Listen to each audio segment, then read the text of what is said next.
June 4th, 1940. Nazi forces enter Paris. Within 10 days, they control the entire city. By June 13th, 1940, the Parisians have evacuated, with the Nazis enforcing a curfew on its few remaining native inhabitants. The former City of Light waits for the Allies to arrive and lift the shadow that has fallen over Paris. However, the heroism of D-Day will have been for nothing if the Allies cannot hold the land beyond the beaches of Normandy.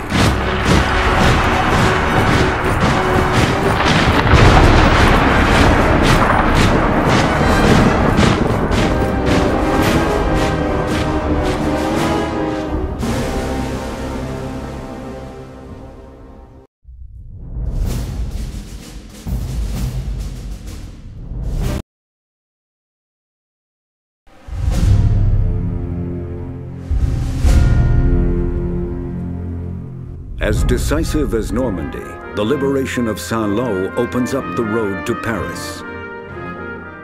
The American army pushes through to the southwest, while the British, Canadian, and Polish advance from the northeast. The German-controlled territory in the middle comes to be known as the Falaise Gap. The Gap sees some of the most ferocious fighting of the last Great War. Guy sticks a gun in my face. You don't think that's enough to buy me a transfer out of this unit? Have you thought about writing your congressman? That's very friggin' funny. Gear up. We're going to Saint-Germain. The 90th is short-handed, so we're getting folded into their unit. Looks like your transfer request came through.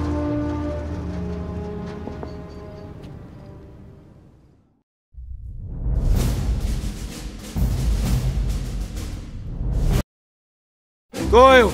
You listening to me, Doyle? So, as I was saying, only two things the Frenchies are any good at. Surrendering and kissing.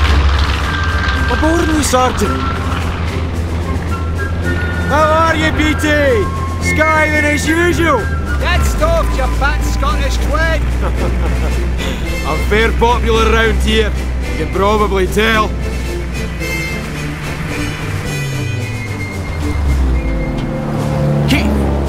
Wilkins a hand, would you?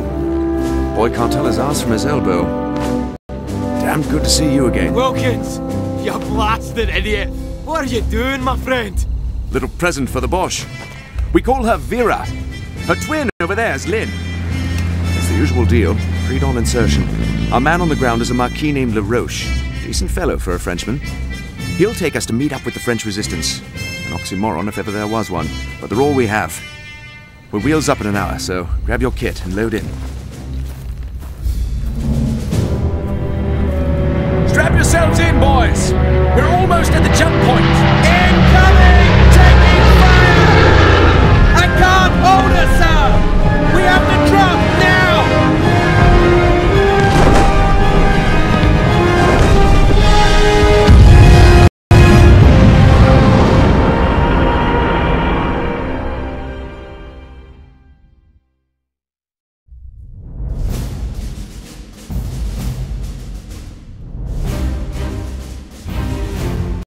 If it reloads...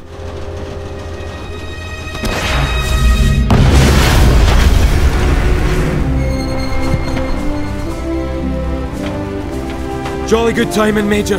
Thank the Quiet One there. And not just for that save. He also got the plans for the Bosch's fuel depot. Or he's baiting the trap. LaRoche trusts him. That makes one of us. Marcel is one of our most trusted men, Corporal. That's not saying much. You seem to like us well enough when we save your lives.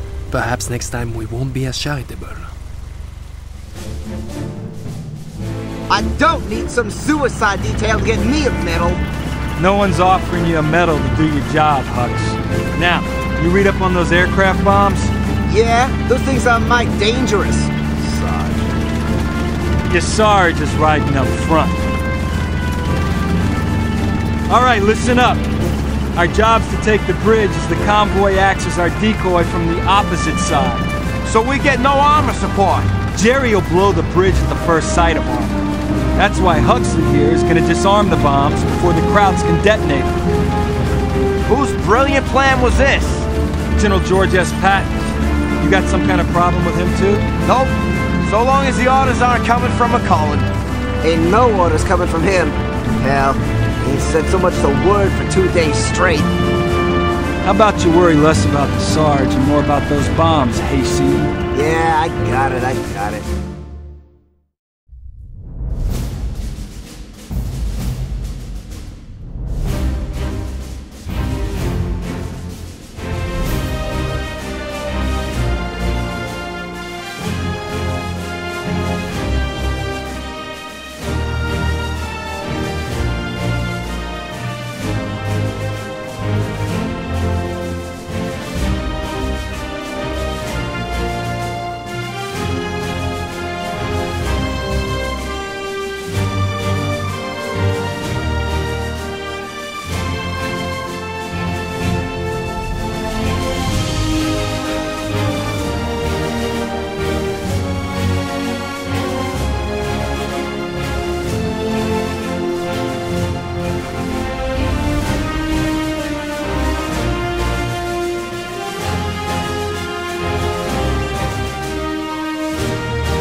Tell Guzzo. Tell him.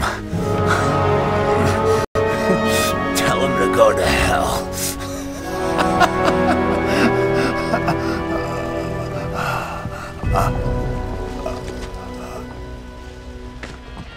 You did good, Sarge. Hey, Sergeant. How much longer are we gonna be here anyway? At least until your crappy playing gives away our position. Gentlemen! We are about to take part in a most daring offensive against the enemy. Glory or a glorious death await.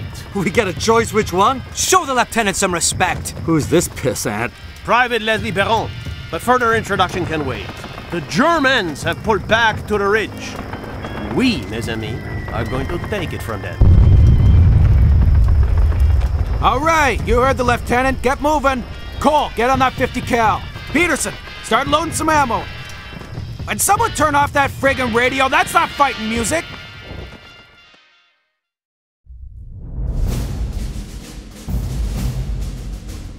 The Canadians continue their push south on the Falaise Road, forcing the Germans to fall back towards Falaise, while the Polish 1st Armored Division guards the Canadians' western flank. Working in concert, the four nations combine to force the Germans into a narrow corridor, trapping them between the Americans to the south and the British, Canadian, and Polish armies to the north. For plan to work, cooperation must be perfect, like ballet.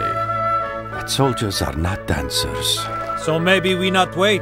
Maybe we go right after Richter and his tanks. We are closest. Close is dangerous. Richter has advantage in armor and supplies. So we cut Richter's supply line. For that, we rely on the British. All right. LaRoche, Doyle, and Corporal Keith will take out the perimeter defenses and open the main gate. LaRoche, Doyle et Caporal Keith détruiront les bases allemandes du périmètre et ouvriront la voie de base. Once the gate's open, we'll move in. Une fois que la voie est ouverte, nous nous déplacerons à l'intérieur.